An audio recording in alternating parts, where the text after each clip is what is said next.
Bueno, estamos ante la cuarta ponencia y la última de la tarde de hoy, cerrando este segundo Expo Posgrados con una persona que aprecio muchísimo, la magíster Ludmila Vargas Viola, de la especialización en desarrollo local y gestión territorial. Voy a hacer una breve introducción de la trayectoria académica y profesional de Ludmila.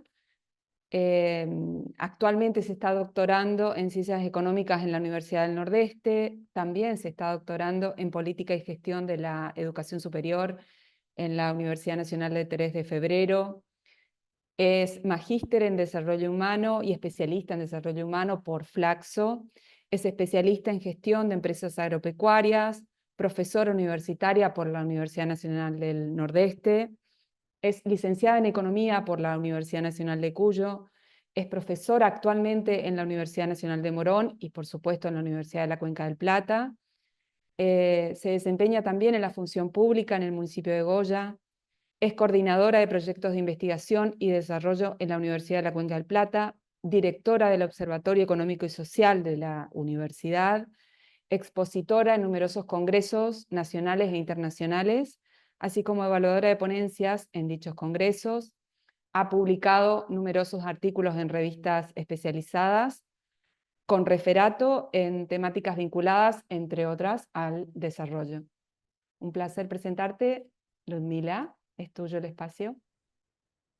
Bueno, buenas tardes, muchas gracias Florencia, gracias por la presentación. Voy a comenzar a compartir, este, así no tenemos, a ver si me dejan compartir, ahí sí. Perfecto. Ok. Bien, bueno, arrancamos y dejamos, si les parece, las preguntas para el final, o si no, si alguien quiere intervenir, obviamente que no hay problema. Pero en rigor de verdad y que el temario es un poco largo, vamos a tratar de avanzar para poder cumplir con los tiempos que nos habíamos previsto. Como nuestra especialización es la especialización en desarrollo local, me pareció interesante eh, comenzar a pensar o comenzar a reflexionar en torno a qué es el desarrollo y esta palabra en sí misma, cómo ha ido evolucionando a lo largo de la historia y qué implicancias tiene. Entonces, cuando hablamos de desarrollo, no estamos hablando de un concepto único, ni en cuanto al proceso de desarrollo, ni en cuanto a los fines del desarrollo. Entonces tenemos acá, la idea es un poco presentar algunas ideas dominantes en el campo del desarrollo local y territorial, sin llegar, digamos, a profundizar en su totalidad, ya que sería un trabajo bastante extenso. Reconocer entonces al desarrollo como un concepto que en sí mismo, digamos, no es nada si no pensamos hacia dónde nos desarrollamos, es decir, como un concepto teleológico, y comenzar a identificar a los principales actores de los paradigmas centrales del desarrollo local. En este sentido, la presentación tiene como tres grandes ejes temáticos.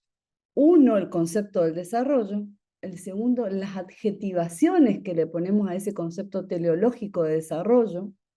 Y finalmente, los actores en esta idea de desarrollo local y territorial. El concepto de desarrollo básicamente surge, si se quiere, en el campo de la economía, ¿no? O son los autores, los autores económicos los que comienzan a pensar la idea de qué es el desarrollo. Durante el periodo del racionalismo, de la ilustración, los gobiernos comienzan a dejar de pensar que el fin del ser humano está en el reino de los cielos, por decirlo de alguna manera, y comienzan a pensar qué es el buen vivir y qué es el buen gobierno en el campo terrenal, ¿sí? Es decir, con el surgimiento del Estado moderno o con el surgimiento de la concepción liberal del Estado, se escinde al, a la autoridad eclesiástica o a la autoridad religiosa de la autoridad política, o se busca separar, y entonces el fin del ser humano también se convierte en un tema de análisis para estos autores, y también el fin del buen gobierno. Entonces, los primeros autores que pensaron en qué es un buen gobierno, qué es un buen gobernante y cuáles son los objetivos de la política, son claramente los autores del liberalismo económico, ¿sí? Y en este orden de ideas tenemos a los clásicos como Adam Smith, David Ricardo, John Stuart Mill, que son los primeros que se ocupan o que tratan de analizar la riqueza de las naciones. Antes Jeremy Bentham había hablado del buen gobierno y de la filosofía hedonista, pensando que un buen gobierno era el que maximizaba el placer y minimizaba el dolor. En esta misma idea del utilitarismo filosófico, los autores económicos recuperan estos elementos y hablan de maximizar el bienestar minimizando los costos. Entonces, de alguna manera piensan en la riqueza de las naciones y piensan en definir la riqueza de las naciones en la obra central de Adam Smith en 1776 sobre la riqueza de las naciones. Adam Smith es el primero que piensa que la riqueza de las naciones está dada por la variedad de productos que es capaz la economía de poner a disposición de los ciudadanos, ¿sí? A diferencia de los autores mercantilistas que pensaban que una buena economía o una sana economía era aquella que acumulaba metales preciosos para el soberano, ¿sí? Acá tenemos que ser claros también que la conceptualización de Estado y de buen gobierno va cambiando con el tiempo. Y en este sentido van cambiando también, de alguna manera, los objetivos de política. Entonces, los primeros que se ocupan de la riqueza, ¿sí?, son los autores clásicos. Sin embargo, los autores neoclásicos se comienzan a pensar en la distribución de este crecimiento y en cómo, de alguna manera, la riqueza generada en una economía y su posterior distribución por el mercado está asociada a una distribución inicial de los factores, es decir, aquellos propietarios de factores de producción que pudieran producir bienes y servicios para el mercado son remunerados por este mercado. Y además es el mercado el que construye de alguna manera lazo social entre los actores económicos y sociales.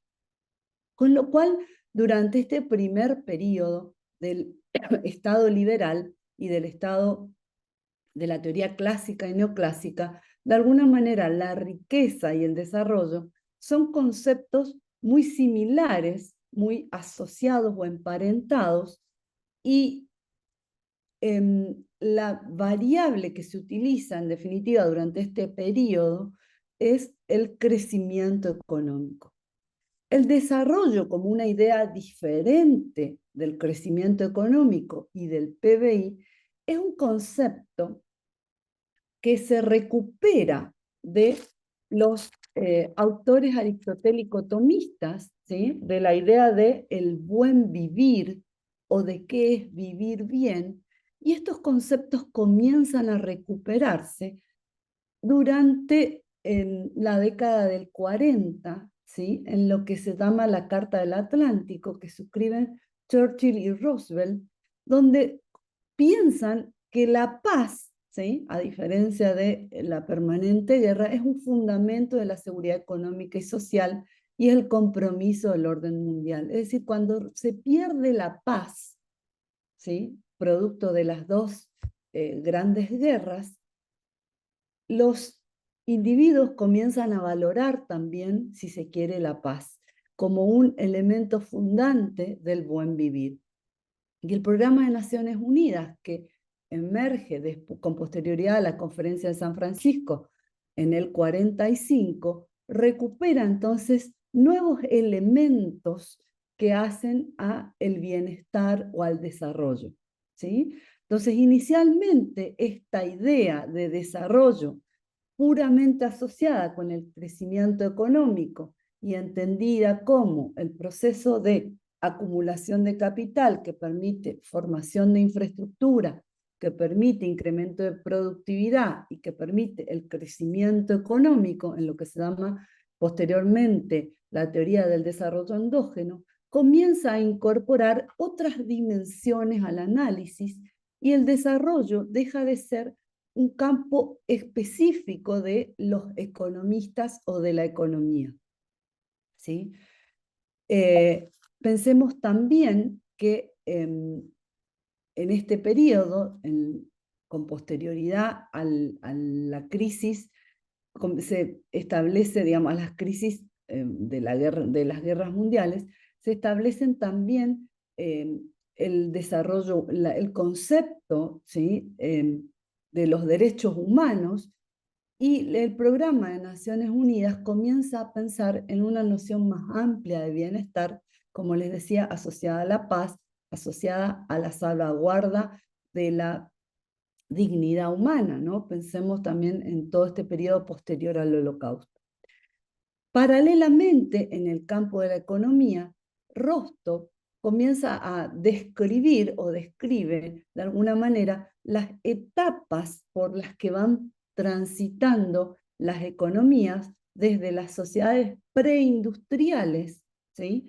O las sociedades agrícolas, cómo se produce un cambio hacia la industria ligera, después hacia la industria pesada, la transición hacia la tecnología y hacia una economía de servicios, y describe de alguna manera un patrón, o lo que ellos llaman un patrón de desarrollo, al que se le pone el nombre de desarrollo económico.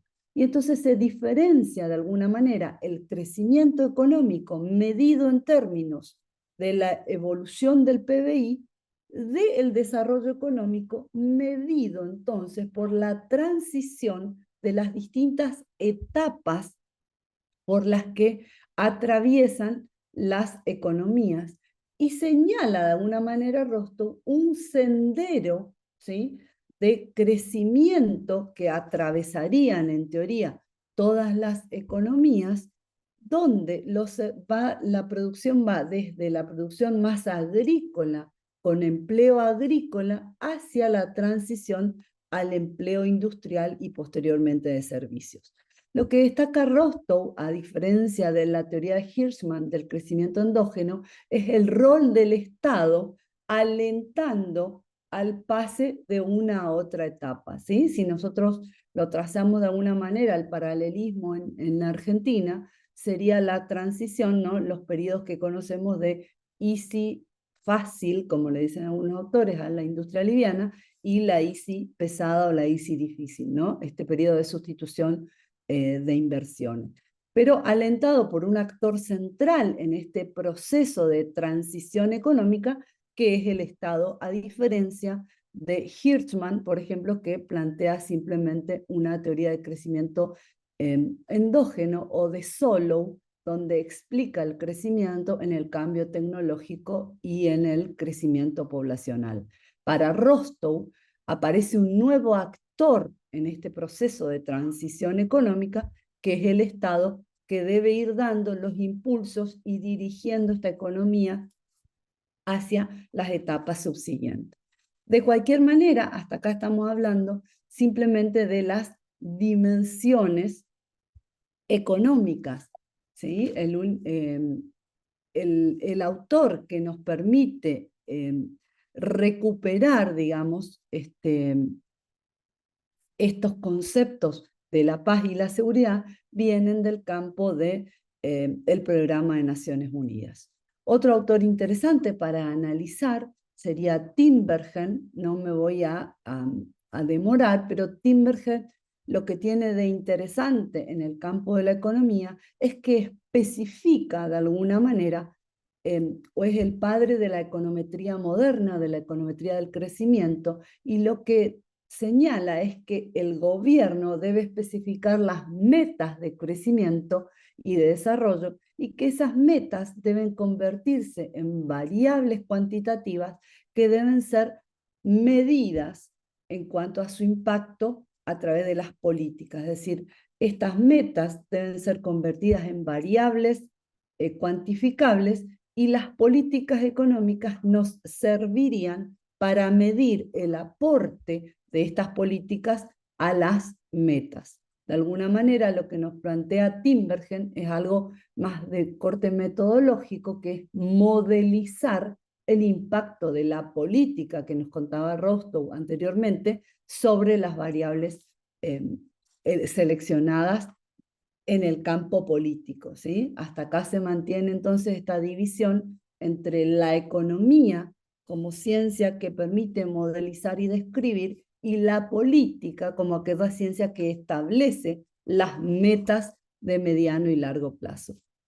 Como les decía inicialmente, es el Programa de Naciones Unidas una de las usinas de pensamiento más interesantes para incorporar al concepto de desarrollo estas otras dimensiones normativas. Es CIR, recién en 1970, el que le vuelca a la economía, o el que marca nuevamente que el desarrollo es un concepto normativo, que incorpora entonces juicios de valor, y que en realidad estamos confundiendo al analizar el desarrollo y el crecimiento económico en los medios para obtener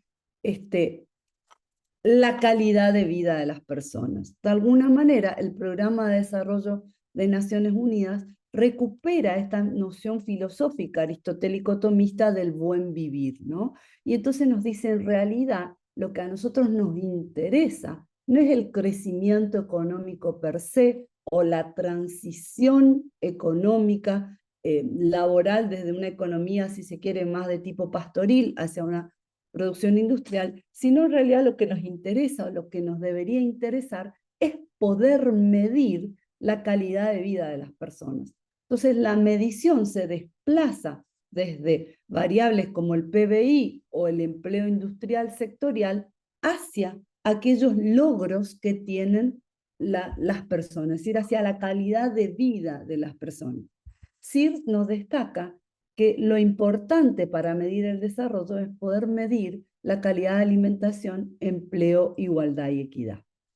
Recogen de alguna manera esta posición filosófica de aquello que las personas pueden hacer el Programa de Naciones Unidas, como les decía, en la década del 90, también un poco por contraposición a organismos como el Fondo Monetario Internacional, ¿sí? Ahí también hay una dualidad en materia de política de crecimiento que es interesante analizar seguramente en el curso de la maestría, de caminos hacia el desarrollo, ¿sí? Hay un antagonismo entre el camino propuesto por la Escuela de Chicago y el camino propuesto por el Programa de Naciones Unidas, y por lo tanto pretenden medir los logros de las personas, en términos de que el desarrollo es no lo que los medios, sino aquello que las personas tienen capacidad para hacer y ser, ¿sí?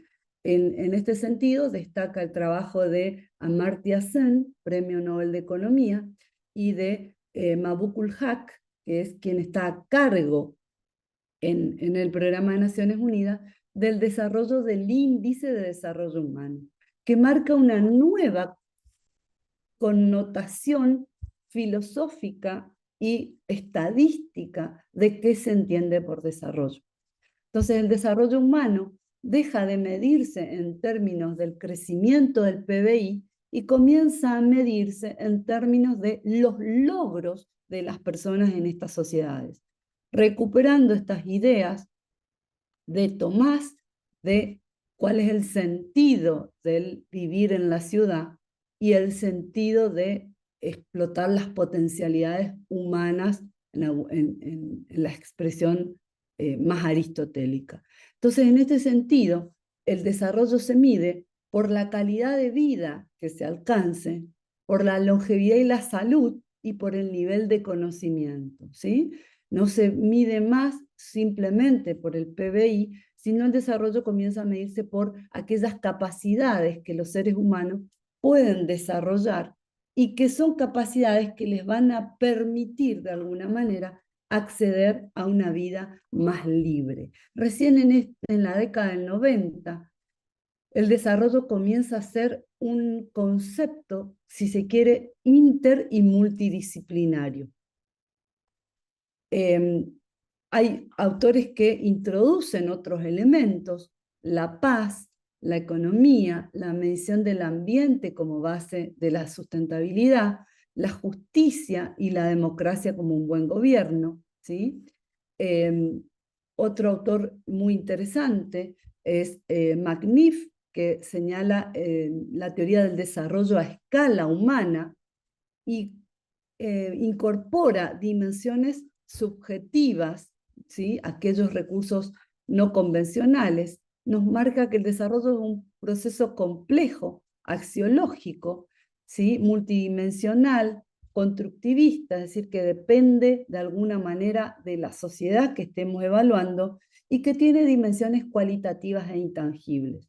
En algún sentido, para estos autores del desarrollo del Programa de Naciones Unidas, el desarrollo es un camino, ¿sí?, hacia un fin, ¿no? Estamos hablando del desarrollo a escala humana, del desarrollo humano, ¿sí?, donde el fin es ampliar las posibilidades de vida de las personas. Y son esas mismas personas o comunidades las que van a definir por sí mismas cuál es la noción de desarrollo que tienen, ¿sí? Entonces también termina siendo, en este sentido, como decía inicialmente, constructivista, interpretativo. Cada comunidad tiene que determinar qué entiende por un buen vivir, ¿sí? Sin embargo, acá es importante pensar que estos autores piensan en el fin, por eso decimos un concepto teleológico. Con posterioridad aparecen sucesivas adjetivaciones al desarrollo que tienen que ver no tanto con el fin del desarrollo, sino con el proceso en el cómo se desarrolla, ¿sí? Y esta adjetivación tiene que ver más bien con una resistencia de las comunidades locales a, a las, por alguna manera decir, a las recetas impuestas por los organismos internacionales de cómo crecer, ¿sí? Entonces, la adjetivación que surge más bien en el campo de los países emergentes y de la Comisión Económica de América Latina, la CEPAL, tiene que ver no tanto con el fin del desarrollo, sino comenzar a adjetivar un poco el proceso. Y entonces aparecen adjetivaciones que tienen que ver con la idea del desarrollo territorial, ¿sí? Esta idea apunta más, nos dicen los autores, al contenedor, es decir, a dónde nos desarrollamos y a la escala geográfica del proceso, ¿sí? Recoge una mirada desde el territorio por oposición a una idea de desarrollo impuesta o que viene de alguna usina externa o de algún proceso global. Otro objetivo que aparece es el desarrollo regional, ¿sí?, donde lo que se busca es un cambio estructural que combina las dimensiones del territorio, la sociedad y los individuos, y se entiende a la región como un sujeto colectivo. Esta idea de desarrollo regional aparece en Europa, en las comunidades o en las regiones europeas, frente a la unificación de la Unión Europea. Entonces lo que busca es de alguna manera resistir a este proceso unificador, planteando que cada región contiene sus propios factores de desarrollo, pero que sí busca integrarse a esa comunidad económica europea, ¿sí?, pero con sus particularidades locales. El desarrollo local es un concepto más latinoamericano y es un concepto que lo planteamos más bien por oposición, ¿no?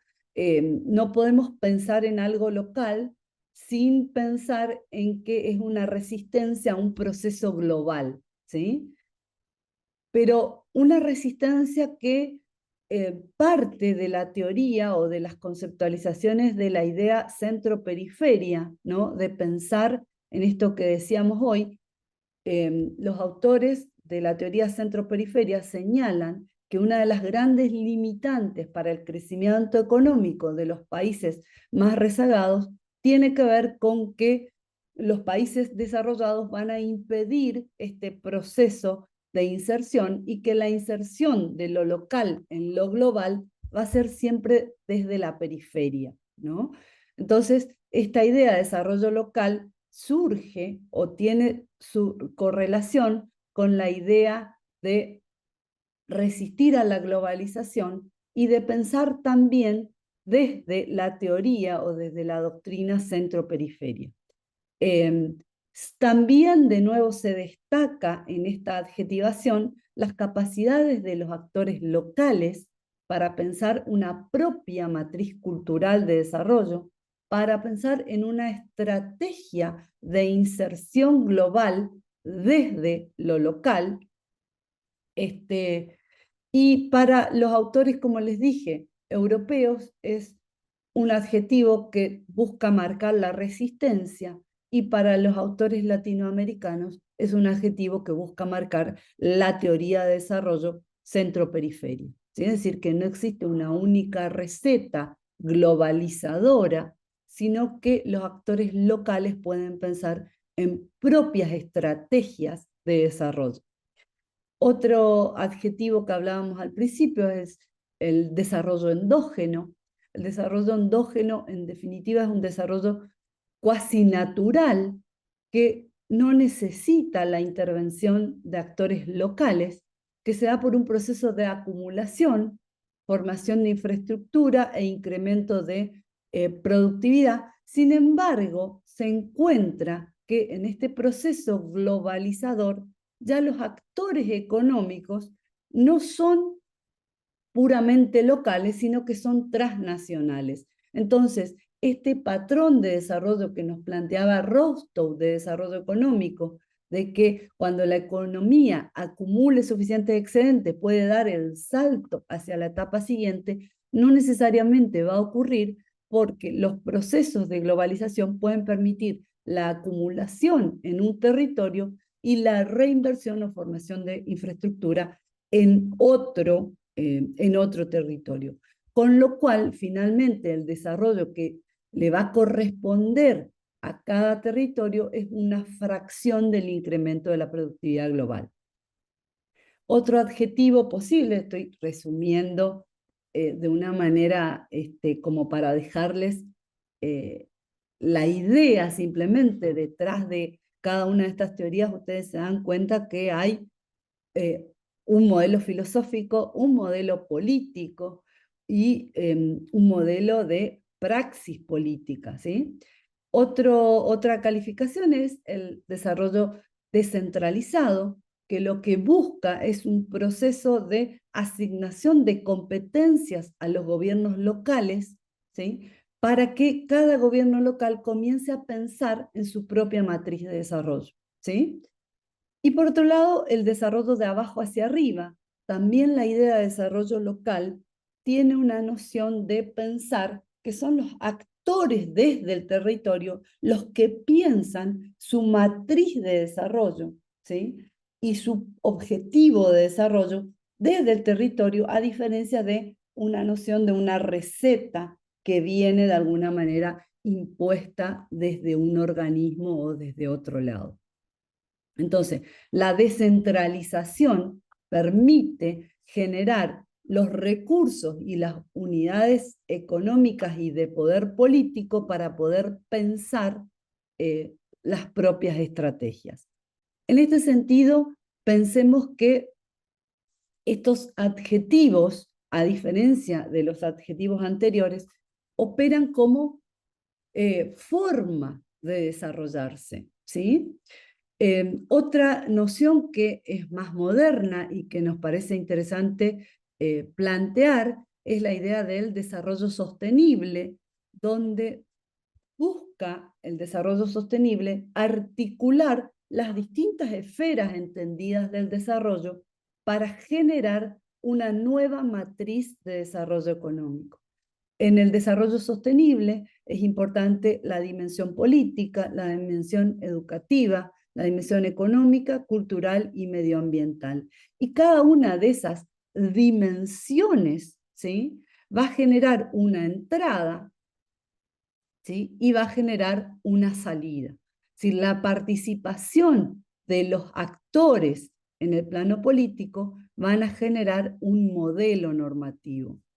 La inversión en capital humano va a generar una mayor cualificación de los actores sociales.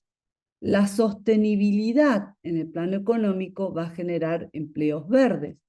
La conciencia en el plano cultural de los propios valores va a generar mayor calidad de vida y una vida valorada por los actores comunitarios, y la dimensión medioambiental, la protección ambiental, va a generar conciencia.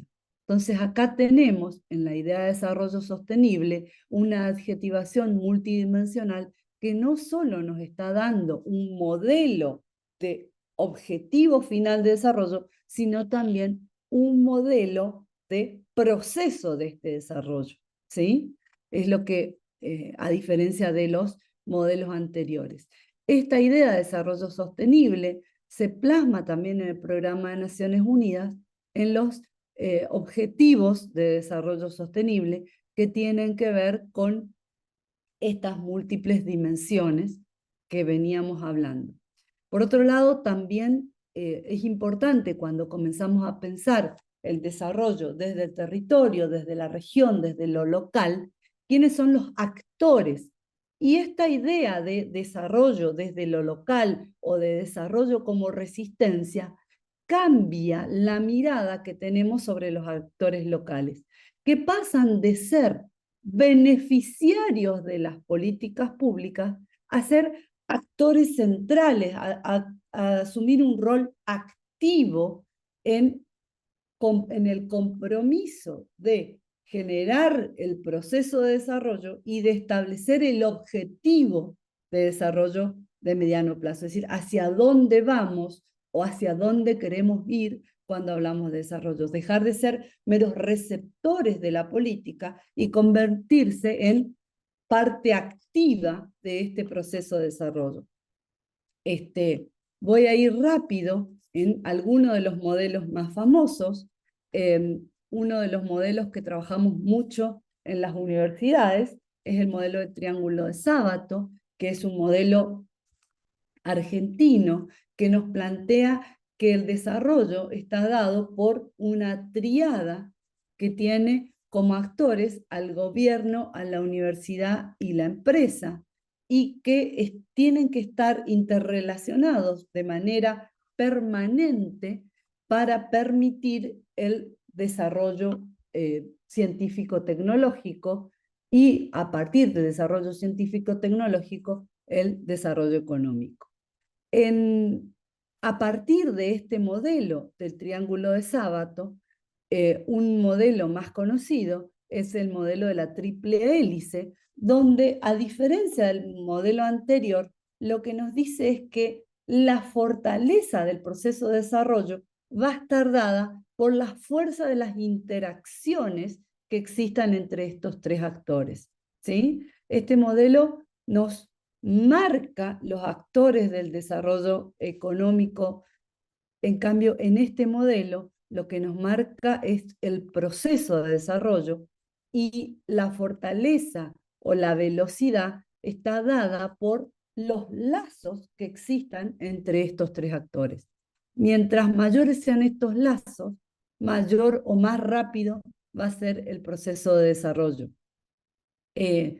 A partir de este modelo de triple hélice, que es uno de los modelos más conocidos, aparecen otros modelos que conectan los paradigmas de desarrollo con los actores de desarrollo, y aparece entonces un nuevo actor cuando planteamos lo local, que les planteaba como resistencia, digamos, a estos modelos impuestos desde afuera, y aparecen las organizaciones de la sociedad civil o la sociedad civil organizada, que al principio se definen como organizaciones no gubernamentales, es decir, por la negativa, y después comienzan a definirse a medida que se avanza en este rol activo como organizaciones de la sociedad civil que se establecen también en un proceso democrático participativo como interlocutores, ¿sí?, del gobierno, no solo para recibir las políticas, sino para dialogar en torno a las políticas a implementar y para participar en los procesos decisorios de desarrollo y de objetivos de desarrollo. Es decir, la sociedad deja de ser un mero beneficiario de la política y se convierte en un actor clave, y es a través de la democracia participativa y en principio estas organizaciones de la sociedad civil como organizaciones claves, a partir de donde la sociedad ya no delega directamente el poder, sino que participa y comienza a tener voz y voto en los procesos decisorios de hacia dónde vamos y hacia cómo vamos, es decir, cómo nos desarrollamos. Estos modelos incorporan con el surgimiento, digamos, de la dimensión ambiental al ecosistema, al entorno natural, ¿sí? Y entonces aparece el modelo de las 5 hélices. Y en esta línea también, hoy hablamos de, como no tenemos un único proceso de desarrollo, como decíamos al principio, como no es posible establecer para todas las comunidades un único proceso de desarrollo, los actores centrales de este proceso de desarrollo van a aparecer durante el mismo proceso. Entonces hablamos de modelos de N hélices, donde los actores que vayan apareciendo van a ir siendo las distintas hélices y donde cada hélice también va a ser un objetivo en sí mismo de la política pública. Por supuesto que detrás de todo esto, digamos, hay, digamos, hay campos filosóficos, campos históricos, campos de praxis política que sería muy interesante de poder describir también. Yo traté de hacer simplemente un rápido recorrido para que pudieran tener, digamos, los elementos centrales de por dónde recorrería nuestra especialización o nuestra especialización en desarrollo territorial. Seguramente cada una de estas, cada slide de la presentación terminará siendo un espacio curricular seguramente donde tendremos que hablar y profundizar en cada una de estas cuestiones. Quedo, si quieren, disponible para escuchar. Bien, muchísimas gracias, Ludmila. Sí, efectivamente hay una pregunta en el chat que la leo. Es de Ricardo Tolosa. En la ciudad de Goya se trabajó interdisciplinariamente para tener una propia matriz cultural de desarrollo, lo pregunta, y de ser así, ¿qué tiempo llevó materializar dicha matriz? Bueno, en la ciudad de Goya es interesante porque se han propuesto bastantes planes estratégicos participativos con distintas matrices ideológicas, por decirlo de alguna manera. El primer plan estratégico de desarrollo lo financió una empresa privada cuando se planteaba esta noción de que la empresa iba a irse, y entonces nos financiaron un primer plan estratégico para que las organizaciones de la sociedad civil comenzáramos a pensar cuál es nuestra idea de desarrollo, cuáles son nuestras alternativas de desarrollo local. Ese plan estratégico le siguió otro plan estratégico que se armó con otra matriz de trabajo, y hoy nos encontramos en... después hubo un tercer plan estratégico que se formuló a partir de un financiamiento externo y hoy nos encontramos discutiendo nuevamente nuestro plan de desarrollo local para 2030, a partir de lo que se elaboró del plan estratégico participativo que elaboró la provincia. No es un camino que no tenga, digamos, cada reunión genera controversias no solo en cuanto a la forma de trabajar, sino en cuanto a los objetivos de mediano y largo plazo. Yo diría que no está terminada esa matriz, que hay algunos elementos sobre los cuales los goyanos estamos de acuerdo, como es la educación universitaria, es decir, convertir a Goya en un polo universitario, el desarrollo turístico, pero hay otras aristas que todavía, digamos, no están, no podríamos decir que tenemos materializada una matriz de desarrollo que pudiéramos presentar. Igual también hay que pensar que el concepto de desarrollo no nos va a dar una matriz estática, ¿no? Porque los actores van evolucionando y se van renovando, es decir, que los procesos de desarrollo van a ir cambiando y los objetivos de desarrollo también van cambiando en el tiempo. ¿Qué tal? Buenas tardes, profesora. ¿Qué Ricardo tal, Tolosa, Ricardo? ¿Qué tal, Ricardo? Mucho gusto. un gusto.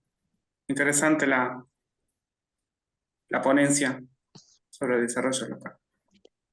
Gracias. Gracias, gracias, gracias. Sí, es simplemente sembrarles Sí, por supuesto. de alguna manera la duda, ¿no? Sí, sí, El sí. interés por ir a trabajar.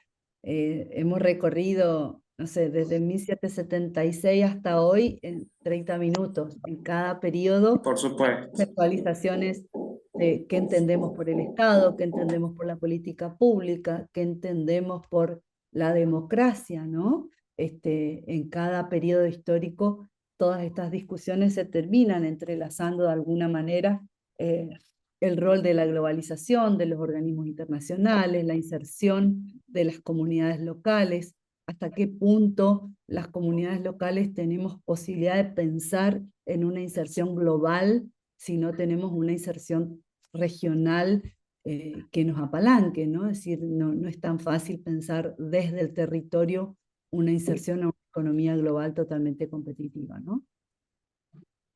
Eso lo abordamos, creo que en el encuentro anterior con el doctor Giuliano.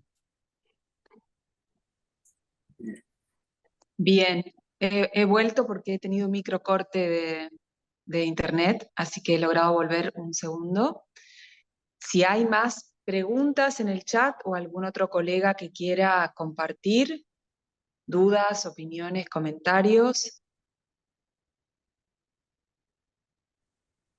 Respecto a la carrera, ¿qué tal? Buenas Sí, tardes, María Florencia. La buenas misma es tardes. de cursado virtual, semipresencial, porque lo que pasa es que yo soy de la provincia de Tucumán. Bueno, pues, además soy egresado de la Universidad de la Cuenca del Plata, de la UCP.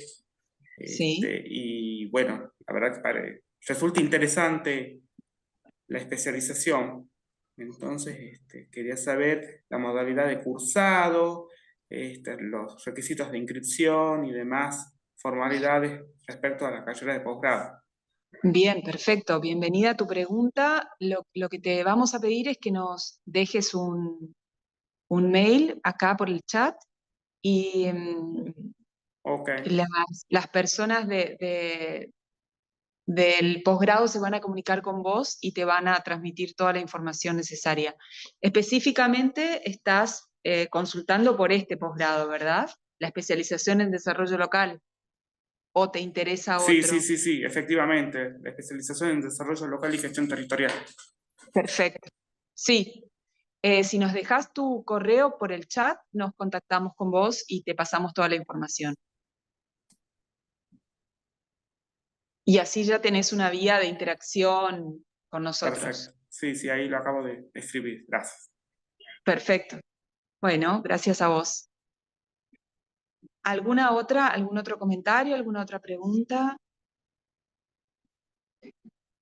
Bueno, como estoy con el teléfono, no logro ver a nadie, pero me toca agradecerles a los colegas que participaron, a todos los que dispusieron de su tiempo también para escuchar y para compartir preguntas.